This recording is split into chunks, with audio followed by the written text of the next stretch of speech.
غریب آئے ہیں در پر تیرے غریب نواز، کرو غریب نوازی میرے غریب نواز، تمہارے در کی کرامت بے رہا دیکھی، آئے تھے غریب اور ہو گئے غریب نواز، تمہاری ذات سے میرا بڑا تعلق ہے کہ میں غریب بڑا تم بڑے غریب نواز، لگا کے آس بڑی دور سے ہم آئے ہیں، مسافروں پہ کرم کیجئے غریب نواز، مسافروں پہ کرم کیجئے غریب نواز۔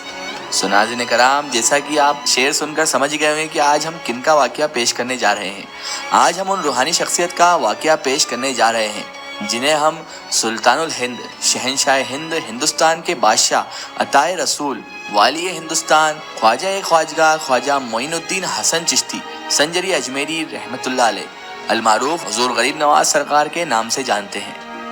ناظرین کرام، آج کا ہمارا واقعہ ہے سرکار خواجہ غریب نواز رحمۃ اللہ علیہ اور ہندوستان کا ایک تاریخی بادشاہ اورنگزیب عالمگیر کا، کہ جب اورنگزیب عالمگیر سرکار خواجہ غریب نواز رحمۃ اللہ علیہ کی بارگاہ میں حاضری دینے کے لیے آیا۔ یہاں پر یہ بتانا بہت ضروری ہے کہ ناظرین، اورنگزیب عالمگیر کا یہ معمول تھا کہ جس آستانے سے، جس مزار شریف سے اسے سلام کا جواب نہیں ملتا تھا تو وہ اسے شہید کروا دیتا تھا، اور یہی نیت لے کر وہ سرکار خواجہ غریب نواز رحمۃ اللہ علیہ کی بارگاہ میں بھی آیا۔ تو اس کے بعد کیا ہوا جانتے ہیں ہم اس ویڈیو میں۔ تو میری آپ سے گزارش ہے کہ اس واقعے کو مکمل طریقے سے سمجھنے کے لیے اس ویڈیو کو اینڈ تک ضرور دیکھیں، اور اگر ابھی تک آپ نے ہمارے چینل کو سبسکرائب نہیں کیا ہے تو اسے بھی سبسکرائب کر دیجئے اور پاس میں دیے گئے بیل آئیکن پر بھی کلک کر دیجئے تاکہ ہمارے ویڈیو کی نوٹیفیکیشن آپ تک پہنچتی رہے۔ بادشاہ اورنگزیب کو یہ غلط فہمی تھی اللہ کے ولیوں کے مطابق کہ اللہ کا کوئی بھی ولی وصال کے بعد زندہ نہیں رہتا ہے۔ اپنے اسی وہم میں اس نے کئی آستانوں کو شہید کروا دیا، اور اپنی اسی غلط فہمی کو دور کرنے کے لیے بادشاہ اورنگزیب شہنشاہ ہند عطائے رسول سرکار خواجہ غریب نواز رحمۃ اللہ علیہ کی بستی اجمیر شریف میں آیا۔ جب اورنگزیب عالمگیر اجمیر شریف حاضر ہوا تو ان کے دل میں یہ خیال پیدا ہوا کہ میں شرع شریف کے مطابق سرکار خواجہ غریب نواز رحمۃ اللہ علیہ کی خدمت میں سلام پیش کروں گا۔ میں مانتا ہوں کہ سرکار خواجہ غریب نواز رحمۃ اللہ علیہ اللہ کے برگزیدہ اور مقبول ولی ہیں اور وہ شہنشاہ ہند ہیں، لیکن اگر حضرت خواجہ غریب نواز رحمۃ اللہ علیہ اپنی قبر شریف میں زندہ ہیں تو اگر وہ واقعی زندہ ہیں تو میرے سلام کا جواب بھی آنا چاہیے، کیونکہ سلام کرنا سنت ہے اور جواب دینا واجب ہے۔ اگر جواب نہ آیا تو میں درگاہ شریف کو شہید کرا دوں گا،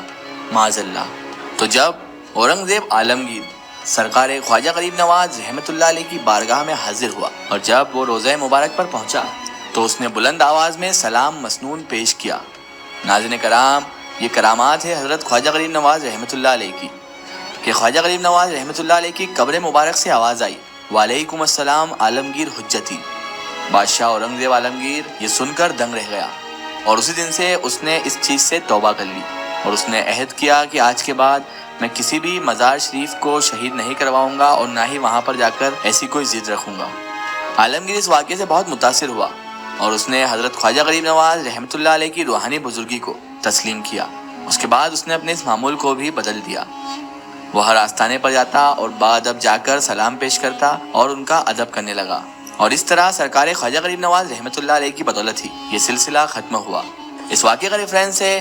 سیرت خواجہ غریب نواز کتاب پیج نمبر 326 اور معین الارواح کتاب۔ ناظرین کرام، یہ شان ہے شہنشاہ ہند عطائے رسول ہندوستان کے بادشاہ سرکار خواجہ غریب نواز رحمۃ اللہ علیہ کی کہ آپ سرکار نے اپنی قبر مبارک سے وصال کے بعد بھی جواب دے دیا۔ ناظرین کرام، سرکار خواجہ غریب نواز رحمۃ اللہ علیہ کی حیات مبارکہ کا ہر ایک واقعہ کرامات سے بڑھ کر ہے، لیکن آپ نے اپنے بعد از وصال بھی ایسی کراماتوں کا ظہور کیا ہے جس سے آپ کے چاہنے والے اور عقیدت مندوں کی محبت میں اور اضافہ ہوا ہے اور کئی لوگوں کا ایمان اور مضبوط ہوا ہے، جیسا کہ اس واقعے میں ہوا۔ اورنگزیب عالمگیر نے اس کے بعد اپنے اندر بہت چینجز لانے کی کوشش کی اور اپنے آپ کو بہت بدلا، کیونکہ سرکار خواجہ غریب نواز رحمۃ اللہ علیہ کے آستانے سے اسے سلام کا جواب بھی ملا اور نصیحتیں بھی۔ اس کے بعد اس نے تسلیم کر لیا کہ اللہ کے ولی واقعی زندہ ہے۔ واقعی سرکار خواجہ کی شان نرالی ہے۔ اگر یہ واقعہ آپ کو واقعی بہت پسند آیا ہے تو کمنٹ میں یا معین ضرور لکھیں۔ ایک ضروری اطلاع، اگر آپ بھی کسی بزرگ یا اولیاء اللہ کا واقعہ ہمارے چینل سے شیئر کروانا چاہتے ہیں اور آپ چاہتے ہیں کہ ہم ان بزرگ کا واقعہ، کرامات یا کوئی معلومات پیش کریں تو آپ ہمیں کمنٹ میں ان کے بارے میں بتا سکتے ہیں۔